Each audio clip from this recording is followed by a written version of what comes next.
Жакында шайыр сизде ел арасында кийинки президенттикке барат деген сөздөр болуп атат. Бунун канчалык деңгээлде чындыгы бар айтып койсоңуз.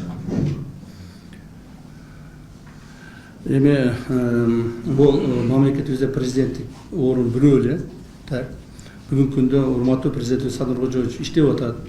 Жана ушул эгемендик алганыбыздан берки президенттердин арасынан мен ойлоймун эң мындай бир результативный удача иштеген президенттердин бири болуп атат. Так. Эки жылдан кийин боло турган президенттик шайлоого мен ойлоймун урматтуу президент Садыр Кожоевичтин барганга толук юридикалык укугу бар. Мен эч кандай президенттикке койбоймун, эч кандай президенттикке барбаймын. Мен толук ойдон Садыр Кожоевичту колдоп чыгам. Бул бир. Эми ал кишиден башка дагы кимди колдошубуз мүмкүн? Мына силер өзүңөр айткылачы, кимди колдой алабыз? Бекназаровду президент кылайлыбы? Равшан Жээнбековду президент кылайлыбы? Так, кимди президент кыласыңар дагы?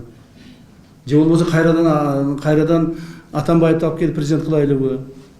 Мунун баардыгын көрдүк го, мунун баардыгын өттүк. Ошондуктан орустар айтмакчы, добра не ищут.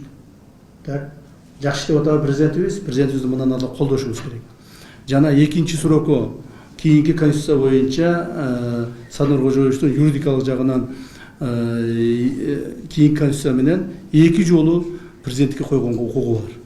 Так, демек 2027 жылы бир жолу 5 жылдыкка, андан кийин дагы бир 5 жылдыкка койгон укугу бар. Ушул убакыттарда биз толук бойдон президентибизди колдоп, ошол кишини колдогонго колдойбуз дейм да. Мен дагы бир жолу айтайын, мен эч кандай президенттикке койбойм.